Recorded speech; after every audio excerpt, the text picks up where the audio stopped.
Good morning, friends. It is Mrs. Wolf here. We are going to do, what is it, lesson number 2, 3, 4 this week for reading. So far, we have done an umbrella of looking at a book, fiction and nonfiction. We've done an umbrella of book talks, and now we're going to do that umbrella of talking about Patricia Polacco. She should sound very familiar because we have been reading books about her, right? Does this look familiar? You might see this in the background of a lot of my videos. We have read Meteor, The Bee Tree, Thundercake, The Keeping Quilt, and Some Birthday. And we have come up with a lot of noticings or things that we've noticed about her. She's really good, which is why we're studying her. Here's another close-up of some of the books that we've read. Today, I want you to think about, and this is our why for today. When you recognize the characteristics of authors or illustrators, you begin to appreciate and learn how it contributes to the full meaning of the book. So by doing this today, you're going to be able to understand why they did it. There's a why for everything. There's a why for me talking to you. There's a why for you asking questions to me. There's a why for everything that we do. There's a reason for it. So we're going to go back and look at Meteor. Do you remember this book? So this book had beautiful illustrations, and you even were able to draw an illustration from this book. Look at beautiful illustrations. What do you notice about her writing or illustrations? So think back to when we read about her. What do you notice about what we read or the illustrations that you see?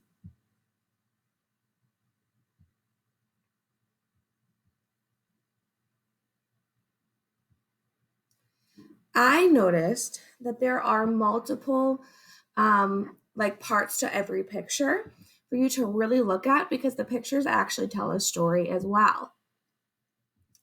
There are often animals in there, and it almost looks like there's a dramatized portion to this. But it looks like it also could eventually maybe happen because it's all things that they're real. Anything else that you guys notice? I like how it's more than just one picture. Like there's multiple characters in the pictures. So let's look at things that Patricia Polacco always does. She always includes details about her own life, family history, and culture in her stories. We don't know about her life, but we get a kind of a glimpse of it when we read all of her books. The colors of her illustrations connect the mood of the story. Ooh, did anyone think about that? The colors of her books go towards the mood. So in a book that goes from happy to sad or happy to angry, you should see that in the colors, which is very interesting. Her illustrations include patterns. Let's look back at this. Yeah, so you can kind of see patterns of colors from red, yellow, gray, blue, red, yellow. That's cool. And her books have humor. They all have humor. We notice that, which is very cool because I have humor, and it's more interesting when you're reading a book about humor. Often, she includes sound words in capital letters. Let's see, do we see any of those in this book in particular? I know in one of the books I saw wham in capital letters. Helps draw that attention to that memorable moment. Her stories take place in the past. Yeah. Her stories are retellings of folk tales.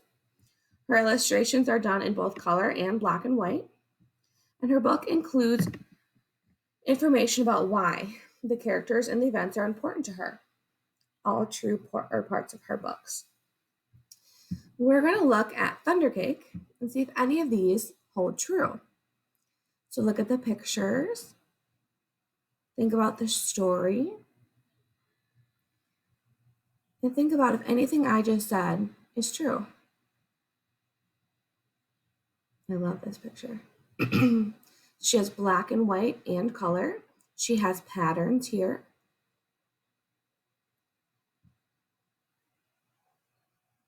Here is roared in all capital letters.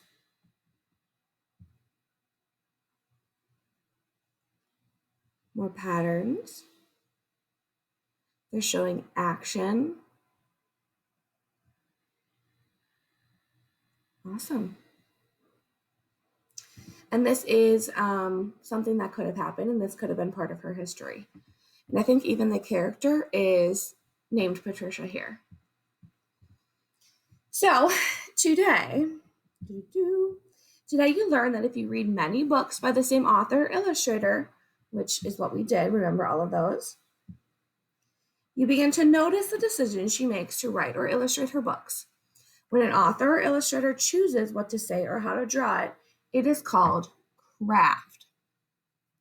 Lock that in your brain. Because in writing, there is a craft section, and you have to work on building your craft this year. Craft is when an author or illustrator chooses what to say or how to draw it. Everything we write and do in writing or anytime has a purpose.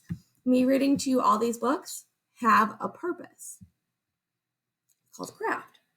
Today, you're going to listen and read along to the red-headed, rotten older brother that is assigned to you in Seesaw.